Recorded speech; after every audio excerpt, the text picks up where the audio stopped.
সামনে জাতীয় সড়ক অবরোধ করেছিলাম। কেন করেছিলাম?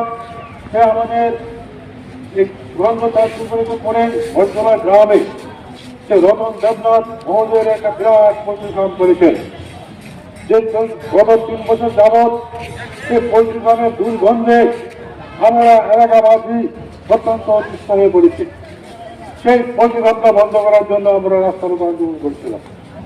সেই পরিশ্রমের ধরুন ছেলেমেয়েরা লেখাপড়া করতে পারছে না, মানুষের রান্নাবান্না করতে পারছে না, সেখানে যারা সাধু সন্ত বাজে সেখানে তারা পূজা পালন করতে পারছে না, গৃহ সারা দিন মাসির ওপর 24 ঘন্টায় মাসির উপরকে তার প্রতিফলন করার জন্য আমরা বারবার এলাকাবাসীর পক্ষ থেকেই রতন দেবনাথের কাছে আবেদন করেছিলাম।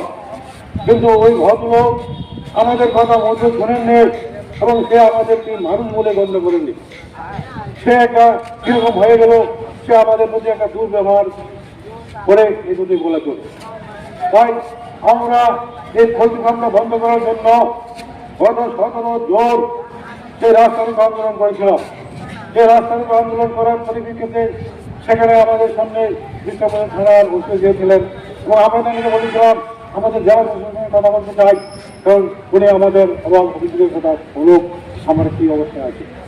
কারণ আমরা এটা জানি যে সেখানে আমাদের উপর তলে একটা নির্দেশ আছে, জনগণের কাছে প্রশাসন আসবে, প্রশাসনের নিকট জনগণ যাবে না। সেই পরিপ্রেক্ষিতে আমাদের জেলা শাসক আমাদের সাথে গিয়েছিলেন এবং কথা বলেছিলেন এবং প্রতিশ্রুতি দিয়েছিলেন 3 দিনের মধ্যেই পরিষেবা আমরা ওই দিনই বলেছিলেন পরিষেবা আমরা বন্ধ করব।